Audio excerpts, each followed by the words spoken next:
Coming up this evening on NTD Business. Elon Musk has the backers to buy Twitter. Many of America's biggest banks say they'll give him the money. Florida lawmakers vote to strip Disney of its special status. Walt Disney World will no longer be its own little government. A Chinese oil company that was kicked off the New York Stock Exchange raises $4 billion in China. But why on earth are its Chinese competitors giving it money? That and much more coming up on NTD Business. Great to have you with us. Paul Graney here, live from New York City. Elon Musk says he's lined up the money to buy Twitter, $46.5 billion. $25 billion is debt financing, basically loans Twitter will have to pay back with interest. $21 billion is equity financing. That means Twitter won't have to pay back the money, but whoever gives it will own part of the company. That's if Musk ever gets the company. Musk is already Twitter's second largest shareholder. He's now offered to buy all the shares he doesn't own for $43 billion. Today, in an SEC filing, Musk said he's lined up commitment letters to finance the deal.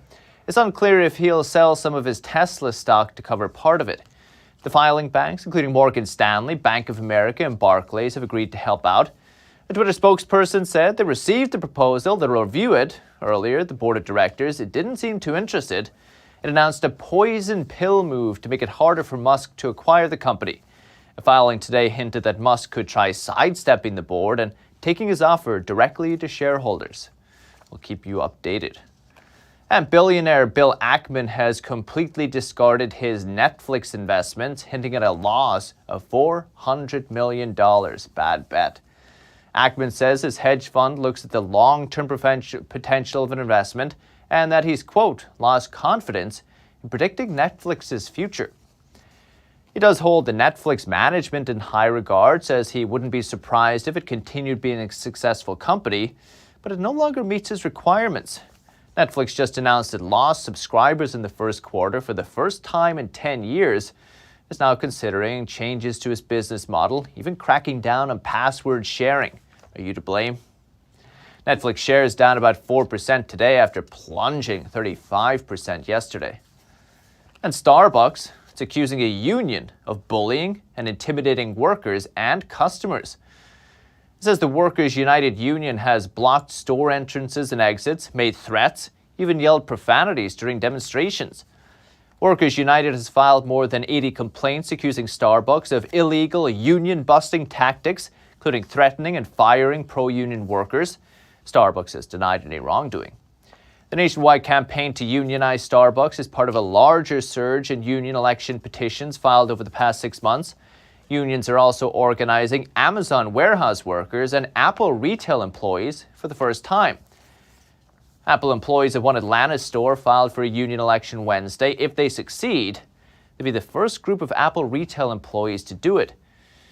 To form a union, at least 30% of the workers have to submit union cards. More than 70% have done so, according to the labor union representing the employees. The union claims Apple's retail workers have been denied a living wage, cost of living adjustments, and equitable stock options. Apple didn't address the union election directly, but did say it offers very strong compensation and benefits. Starting pay for retail Apple workers is $20 an hour. And over in Florida, it's passed a bill that strips Disney of its special self-governing status. You know, Disney had that. If it happens, Walt Disney World will no longer be its own little government. NTD's Fake Quarter has more. Florida's government is very likely to take away Disney's self-governing status. Florida's Senate passed the bill Wednesday, and Florida's House passed it Thursday. DeSantis has made it clear he'll sign the bill and end Disney's 50-plus years of self-government. It was 1967, they passed the Reedy Creek Improvement Act. And what that did was set aside a special district for Disney to control and to manage. and they had their own taxing authority. Paul Chesser is a director at the National Legal and Policy Center, a Disney shareholder. Chesser says Disney's amusement parks are in that land. They're in charge of managing their own fire protection, police protection, road improvements, all infrastructure stuff, anything you associate with government. Losing the district could be a huge blow for Disney. This all started with the Parental Rights in Education law, which came into effect on March the 28th. Florida Governor Ron DeSantis says the bill is about giving no sexual instruction to young children. They support sexualizing kids in kindergarten. They support injecting woke gender ideology into second grade classrooms. They support enabling schools to, quote, transition students to a, quote, different gender without the knowledge of the parent, much less without the parent's consent. Disney has vowed to fight this law, as well as similar legislation in other states, which started this conflict. Corporations have First Amendment rights, and speaking out on political matters is certainly a First Amendment right. Jared Carter is a professor at Vermont Law School. Carter says Disney should have the freedom to voice its opinions. The bill also includes measures to empower parents, where they will be able to sue school districts for violations. One mother supporting the bill said without her knowledge, her daughter's school facilitated her identifying as a different gender. Faye Quarter, NTD News. So with us is George Randall, managing partner and head of HR advisory at the Talent War Group. George also co-wrote The Talent War.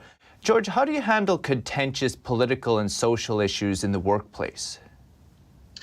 Well, when we teach leadership, one of the things that we try to tell people is that first and foremost, it's about leading and taking care of people and the business first, trying to avoid political conversations. I know that there's this, with the rise of social and digital media and the blurring of the professional and the personal, we instruct our leaders to make sure that, look, you have to be focused on the business and what you're delivering to your customers and how you take care of your people. And to the degree that you can separate political and social issues, you should really avoid those. It's really always about developing your people, developing your talent, and making sure that you have the right people to deliver to your clients and your customers.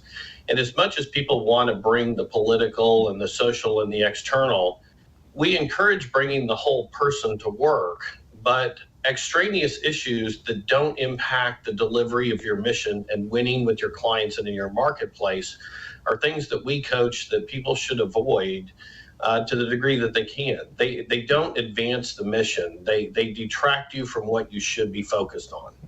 Do you ban these types of conversations in the workplace? No, you really don't want to be like a dictator and say what people can and can't say. But at the same time, you want to keep people focused on the mission at hand. Everybody has their opinions, and there's such that blurring that you want to eliminate that so you can have the most effective team that you possibly can. Are some businesses specifically looking for people of particular political or otherwise beliefs? I haven't found any, but you do get a certain bent or a certain cultural fit depending on the coast, depending on the country. You certainly want to take into account when you're hiring great talent, the things that will diversify that company. Mike Sorelli and I are really big is that if everybody's thinking alike, nobody's thinking. So you should be hiring for diversity of thought, diversity of experiences, and diversity that really helps you reflect your customer base or relate and connect with your customer base for a service, a product, whatever it is you're delivering. So you don't look for political specific things, and it's really illegal to do that, to ask political questions. It will get you in a lot of trouble hiring. But you do want to be paying attention to the diversity of thought and thought leadership that you're bringing into the company. How do you do that?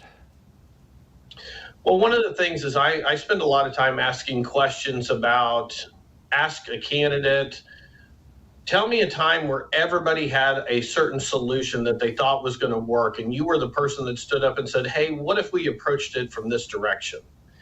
And what I'm looking for when I evaluate leaders, when I evaluate executives, or I evaluate candidates is people that are respectful and work under what we call the idea of the best idea wins.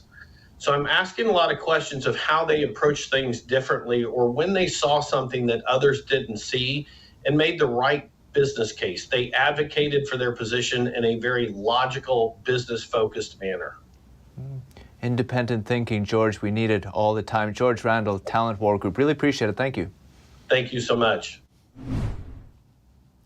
And CNN's brand new streaming service, CNN Plus, is shutting down only a month after its launch. The decision was made by new management. Earlier this month, CNN's former parent company, Warner Media, merged with Discovery to form Warner Bros. Discovery, but there's no official reason yet for the shutdown. And on Wall Street today, three major indexes gave up earlier gains but closed lower. An IMF meeting today, Fed Chair Jerome Powell said a half-point interest rate increase will be on the table when the central bank meets in May. Maybe bad for stocks. The Dow today fell 368 points, 1 1/10%. S&P lost 66 points, 1.5%. The Nasdaq dropped 278 points, 2 1/10% today.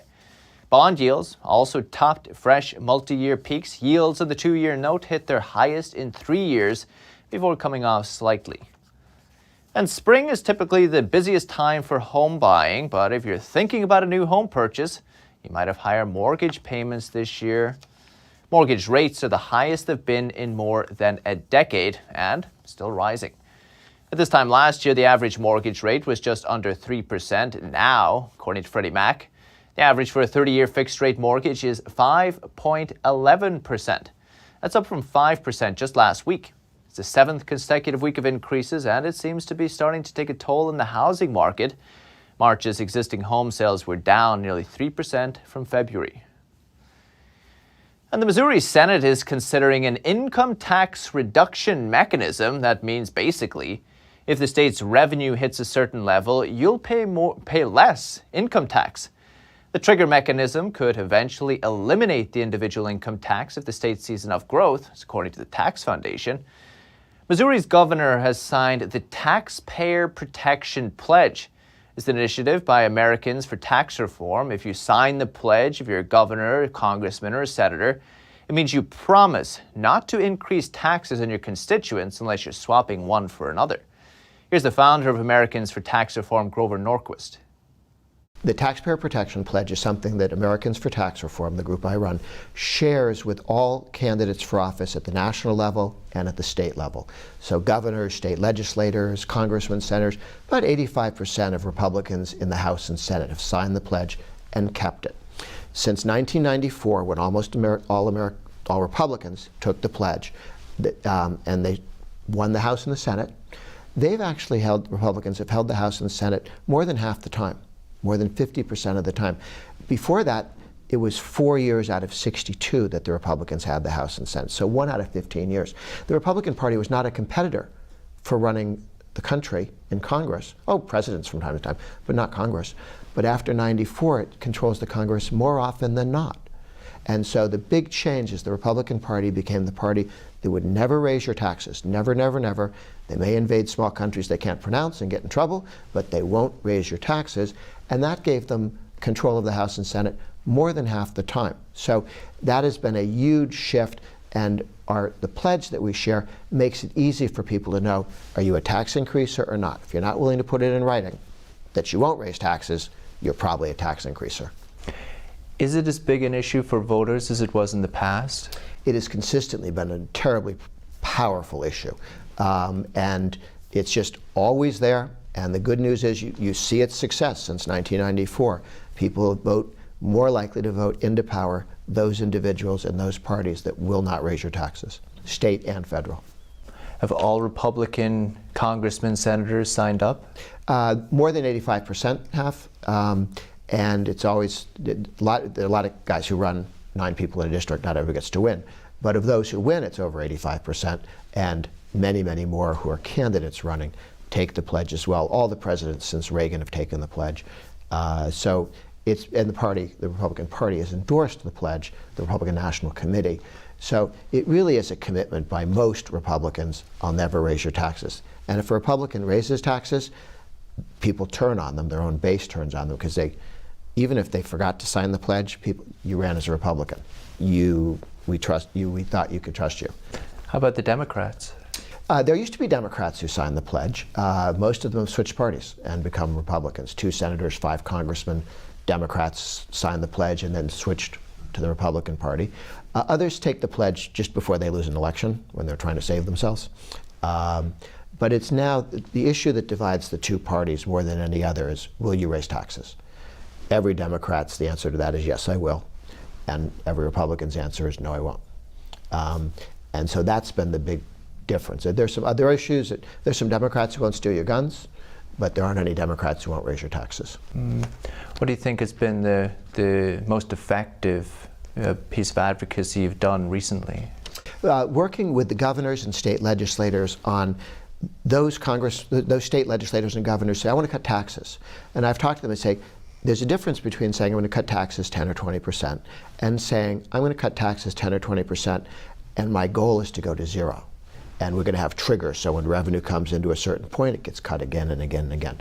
The law that they passed in Kentucky, they're automatic triggers. As long as the economy is growing and revenue's coming in, you keep cutting taxes whenever new revenue comes in. So new revenue, new additional revenue from growth doesn't get taken by the special interests. It stays with taxpayers, and the tax goes down and down. You don't have to raise some other tax. You rein in spending, allow the new revenue to keep taking your income tax down, and in 10 or 15 years, any state could phase out its income tax just with normal growth. Grover Norquist, Americans for Tax Reform. Appreciate it. Thank you. Good to be with you. And a Chinese oil giant is debuting in Shanghai, but it's after recently being kicked off the New York Stock Exchange. Well, the oil giant's IPO went pretty well, though, in China, but it likely had considerable help from the Chinese Communist Party. NTD's Don Ma has the details. Chinese state-owned oil giant CNOOC raised over $4 billion in its Shanghai Stock Exchange debut. It's one of this year's biggest stock sales. CNOOC's shares surged a whopping 44% Thursday. $4 billion, no doubt, is a lot of money for a debut. But here's the interesting thing. Nearly half of those shares were purchased by Chinese state-owned companies. Political scientist and economist Ethan Yang says this is likely a Chinese state directive. This is just the CCP telling its basically the CEOs of state-owned enterprises to start propping up the stock market by purchasing stock. So in simplest terms, the success of the debut is mostly thanks to the Chinese state, and the purpose is to strengthen the Chinese stock market. So Xi Jinping has actually announced explicitly that he wants to rejuvenate and restabilize the Chinese stock market. And these state-owned enterprises are performing that function in the sense that they are pumping liquidity, pumping money into the Chinese stock market. But is government intervention in the stock market a good idea? Is this sustainable in the long run? I think it's actually extremely unsustainable because you are getting that short-term boost, you are getting that short-term stability, and I think that's what the CCP needs right now, is that they want to prevent a stock market crash and prevent a recession, which would be absolutely disastrous. But in the long term, they're basically just supporting companies that might not deserve to actually get that money, because they're only getting that money because the CCP is telling other companies to invest it into them. The $4 billion that CNOOC raised is the country's 11th biggest public stock offering. CNOOC's Hong Kong-listed shares rose as much as 4% in early trading, but later swung to a loss of roughly 3%. Don Ma, NTD News. And still to come, stay with us. Best Buy launching a new service to haul away your old tech items, but it'll cost you. Scientists in Europe firing up the world's largest atom smasher again after a long hiatus, resuming the search for dark matter. That and more coming up on NTD Business.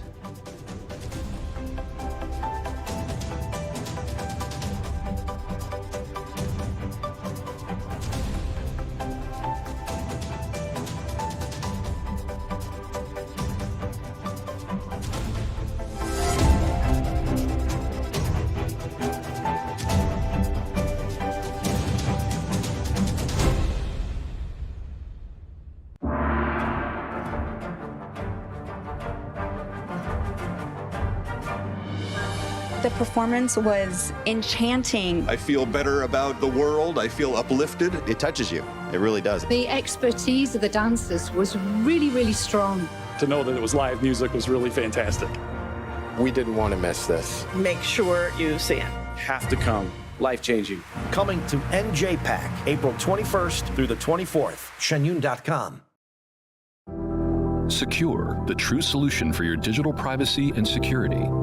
Secure is a private and secure messaging and email solution hosted in Switzerland, using military-grade encryption and Swiss privacy laws, giving you true privacy. Secure is 100% private and does not collect or sell any of your personal data. Secure's Helix technology connects you securely to our Swiss servers without the need of a VPN, guaranteeing privacy and security for all your communications. Secure Messenger doesn't require your phone number or any personal data that hackers target. Chat by Invites allows you to chat privately and securely with anyone outside of your secure network without the need for others to download Secure. Secure Send offers you a private and secure way to email anyone outside of Secure. You won't find this level of privacy or security on any other email or instant messaging application. Visit secure.com. Regain and protect your privacy today. Communism is evil. Oh, come on. Listen.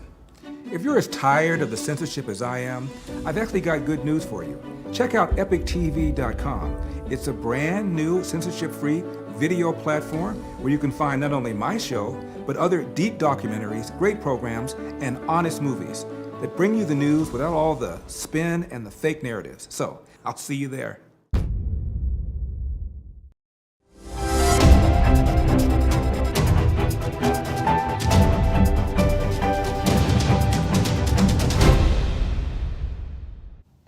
Welcome back. The Food and Drug Administration is investigating Lucky Charms cereal after reports of people getting sick. The move comes after a popular online poison website reported that more than 1,300 people said they had gastrointestinal issues after eating Lucky Charms cereal. But the cereal maker, General Mills, says it's found no evidence of people getting sick. The FDA says it's received only but a few complaints about people getting sick after eating the cereal directly. The FDA has started an on-site inspection of the cereal production sites, but hasn't announced a recall. And global nature restoration organization Rewild, supported by Leonardo DiCaprio, has announced major new ambitions, plans to help protect and restore nearly 250,000 acres of land by 2030. NTD's Andrew Thomas has more. The group is working with Yves Saint Laurent Beauty in Morocco, Haiti, Madagascar, and Indonesia, where the company sources ingredients for its cosmetics. The areas we're focusing on with Yves Saint Laurent Beauty are areas where they source natural ingredients, but they also overlap with priorities that we've identified. So biodiversity hotspots. So Haiti, Madagascar, Sulawesi are all places that we have partners, places where we work. The mission also seeks to highlight the importance of natural restoration in fighting climate change. If we protect and restore the most biodiverse places, it's a third of the solution to the climate crisis. And I think we're often not sort of recognizing that when we talk about solutions. We talk about cutting emissions, but we don't talk about kind of our living, growing, breathing air conditioning system that is biodiversity. YSL Beauty's announcement comes just ahead of Earth Day on Friday, April 22nd. Kathleen Rogers, president of EarthDay.org, highlighted the urgency to restore the environment. We're even more heavily invested now in educating people about voting or about consumer choices, but we are equally impatient and need governments and corporations to get it together and take charge, because that's really their business, if you will. The United Nations says the world must restore at least 2.4 billion acres of degraded land, an area the size of China, in the next decade. While the World Wildlife Foundation says about 2/3 of the world's animals, mammals, birds, fish, amphibians, and reptiles have vanished over the last 50 years. So that's a lot of land, and 1 billion hectares is 1,000 times as much. So this is a lot of land, and we welcome people, organizations, companies, governments, cities that want to be part of this, and there's a lot of them that answer this call. YSL Beauty's partnership with Rewild will see the cosmetic giant fund the restoration of an area 10 times the size of Paris. Andrew Thomas, NTD News. And Best Buy is offering a new service to pick up your large tech items that need to be recycled. It's called the Best Buy Standalone Haul-Away Service. Catchy. Workers will remove up to 2 items from homes per visit. That includes things like big screen TVs or washing machines, as well as smaller items like laptop computers and gaming consoles. But here's the trick. It's not free. It's not even cheap. Best Buy is charging $200 for each pickup, then presumably making money off those old appliances and computers. The store says it's the largest retail collector of e-waste in the country. And scientists are preparing to restart the Cern particle accelerator this week after a long pandemic delay. It means they can also restart their hunt for dark matter. NTD's Andrew Thomas has more. Scientists at Europe's Cern Physics Research Center are preparing to fire up the nearly 17-mile-long Large Hadron Collider after a long shutdown. Restarting the collider is a complicated procedure. It's not flipping a button, no, unfortunately. No, the machine is very complex. Potential pitfalls include the discovery of an obstruction, the shrinking of materials due to a nearly 300-degree temperature swing, and difficulties with thousands of magnets that help keep billions of particles in a tight beam as they circle the collider tunnel beneath the Swiss-French border. Yeah, after 3 years of long shutdown, we are all very, very keen on getting the accelerator running again. Of course, this comes with a certain sense of tension, nervousness. Is everything going well? And will it all work as we expect? The batch of LHC collisions observed at Cern between 2010 and 2013 brought proof of the Higgs boson particle, which is thought to be vital to the formation of the universe after the Big Bang 13.7 billion years ago. But plenty remains to be discovered. It's a little bit like you discover a new cave in a mountain, then you take a lot of time in order to explore the cave and to understand how this cave goes, if there are paintings, if there are no paintings. And this is exactly the same thing that you want to do with the Higgs boson. Physicists hope the resumption of collisions will help in their quest for so-called dark matter that lies beyond the visible universe. Andrew Thomas, NTD News. And a tiny Martian moon makes its mark on the sun, albeit a bizarre-shaped mark. And trust us, it's an eclipse like you've never seen. Let's take a look.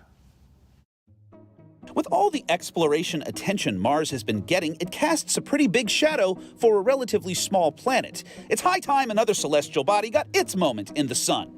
Cue Phobos, a quirky, craggy, potato-shaped moon orbiting Mars that was caught on camera doing its best to eclipse the sun in transit, only to cast a bizarre oblong blotch instead. The Phobos photobomb, if you will, was captured by the Mars Perseverance rover from the surface of the red planet, and it isn't the first time. Eclipses by Phobos have been recorded in the past, but this newest one provides the most high-definition look yet at this tiny Martian moon stealing the sunny spotlight. Whoa. That's the latest of the NTD Business team and myself, Paul Graney. Can still catch NTD Evening News. It's with Stephanie Cox at 6:30 p.m. Eastern. Follow me on Twitter, too, if you're there. But for NTD Business, that's all for today. Thank you for watching. We'll see you tomorrow.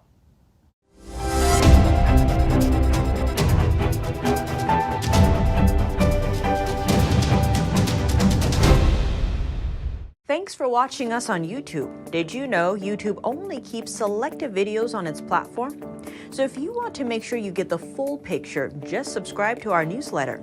Go to newsletter.ntd.com and sign up. It's free.